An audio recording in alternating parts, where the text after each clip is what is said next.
Assalamualaikum warahmatullahi wabarakatuh. My name is Rafa Agira Santika and my class in 7.36 and my option is 29. The interviewer. So what actually is a phobia? Expert.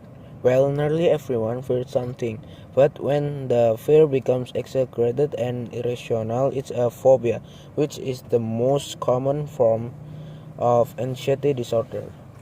There are many types of what are known as specific or simple phobias.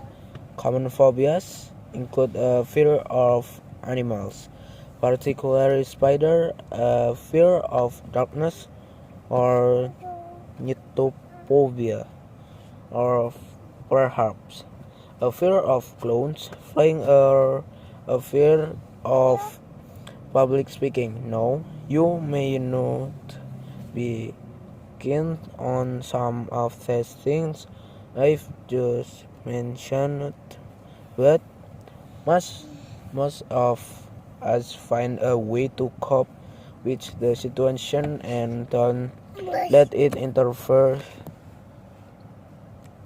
with our daily life. However, if you have a phobia of one of these things, you may suffer from symptoms such as an increased heart rate, dizziness, excessive sweating, or even a panic attack.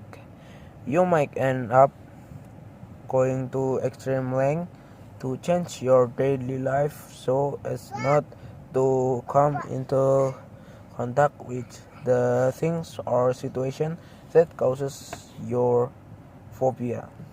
For example,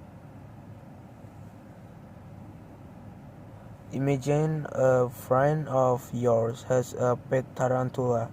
If you are not a huge fan of spiders, you may not enjoy spending time in his house, but most of us would put up with it. However, if you are an arachnophobia sufferer, you will probably refuse to visit him at home altogether. So you can see how phobias can have a real impact on our social relationship. The interviewer. And why do people suffer from phobias? Expert.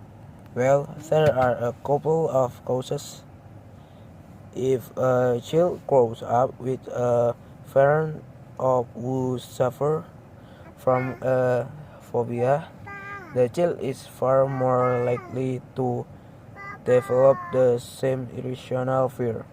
Also, many phobias are actually triggered by a traumatic past event, often during childhood, so perhaps an encounter with a vicious dog or falling into a swimming pool and nearly drowning as a child could visibly develop into xenophobia, a fear of dogs, or aquaphobia, a fear of water.